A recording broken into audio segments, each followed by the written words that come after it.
Estimados participantes, vamos a hablar sobre el módulo número 2. El título del módulo número 2 es Clasificación y enfoques psicosociales de las dificultades del aprendizaje. Nuevamente, Edelmira Velázquez les acompañará durante las 4 semanas. Me interesa que tengan un breve pantallazo de los contenidos del módulo. En este caso, hablamos sobre la revolución cognitiva. ¿Qué es la revolución cognitiva? Pues es un cambio que ocurrió durante la época de 1950 y 1960 en el tema de la psicología, cuando los investigadores comenzaron a centrarse en procesos mentales internos, tales como la memoria, la percepción y el pensamiento, en lugar de simplemente en el comportamiento observable. ¿Por qué esto es importante?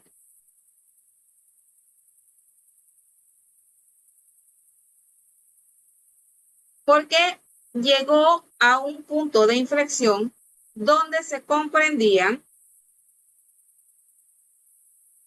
y se estudiaban las dificultades del aprendizaje, enfocándose en cómo las personas procesan y cómo almacenan esa información, es decir, cómo se da el proceso de aprendizaje.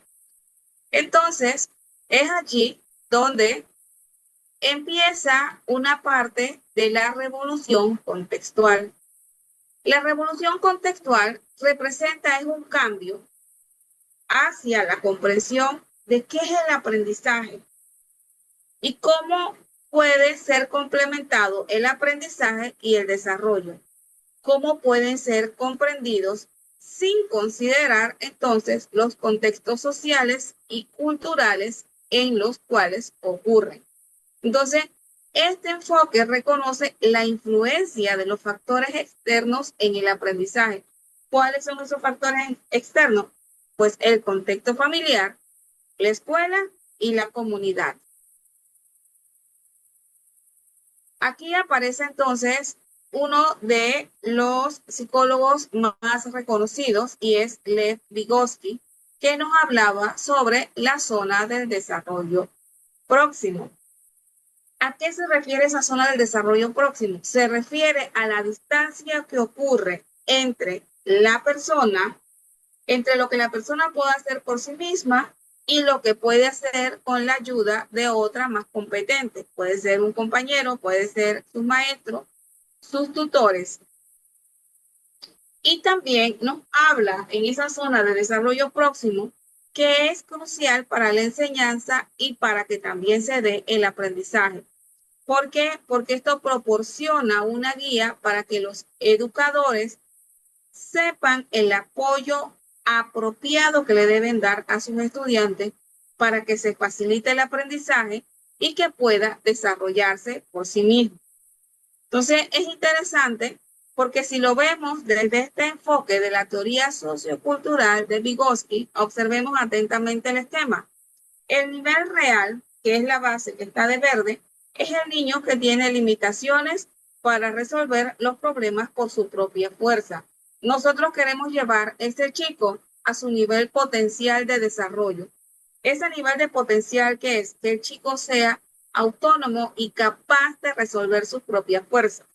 ¿Cómo se hace ese vínculo entre el nivel real y el nivel potencial? Es allí donde converge la zona de desarrollo próximo a lo que llamamos o se acuña el término andamiaje.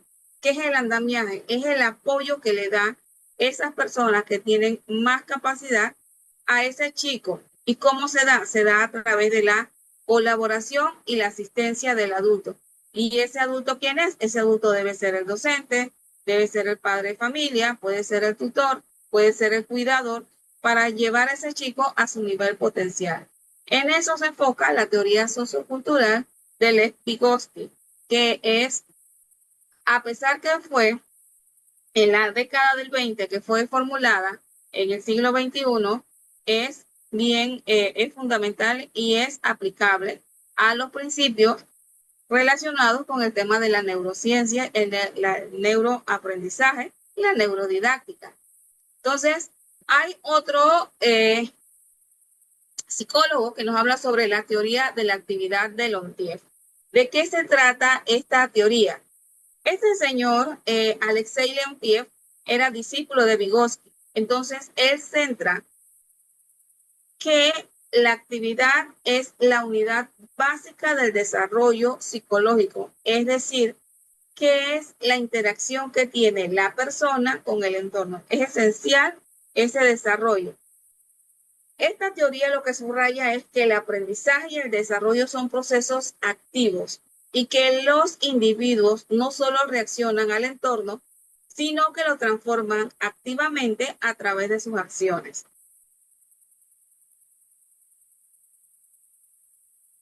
¿Cuáles son las implicaciones entonces de esta teoría sociocultural?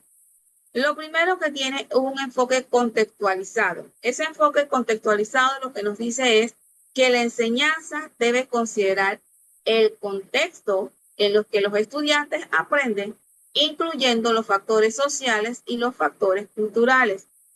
Contextualización, es decir, que no podemos llevar una realidad ajena a la que en la que está inmerso el centro educativo. También nos habla del proceso de colaboración y de mediación. Es muy importante que se fomente la colaboración entre los estudiantes y que haya una mediación. O sea, ya el maestro no es el que dice y el estudiante el que hace, sino el docente se convierte en un mediador de ese proceso educativo, porque eso lo que permite es facilitar el aprendizaje y el desarrollo. Entonces, esa colaboración entre pares es significativa para el aprendizaje del estudiante. Entonces, también nos habla de la importancia de la comunicación. Nos habla que el lenguaje y la interacción social son medios esenciales para el desarrollo cognitivo. Vygotsky destacó el papel del lenguaje como una herramienta mediadora que permite a los individuos expresar y organizar sus pensamientos. También le permite colaborar con otros y desde luego aprender de manera significativa. Es más, está comprobado que el lenguaje es esencial para el desarrollo cognitivo, que está totalmente ligado y que el lenguaje lo traemos todo de forma innata según las teorías innatistas. Entonces, las herramientas y los mediadores. ¿Qué son las herramientas y los mediadores? Son esos recursos tecnológicos, los textos y los materiales visuales que pueden ayudar a mediar el aprendizaje y las estrategias cognitivas. ¿Cuáles son esas estrategias cognitivas? Enseñar a los estudiantes a utilizar, por ejemplo, mapas mentales, los organizadores gráficos, para estructurar y procesar la información. También el desarrollo de actividades significativas es muy importante. ¿Por qué? Porque la instrucción debe involucrar a los estudiantes en actividades significativas que se relacionen con su vida cotidiana y sus intereses. Es lo que nos habla sobre el neuroaprendizaje. Debe haber un vínculo entre el contenido y la realidad que vive el chico. Y eso es incluido en todos los niveles del sistema. Entonces, también nos habla de un soporte dentro de la zona de desarrollo próximo.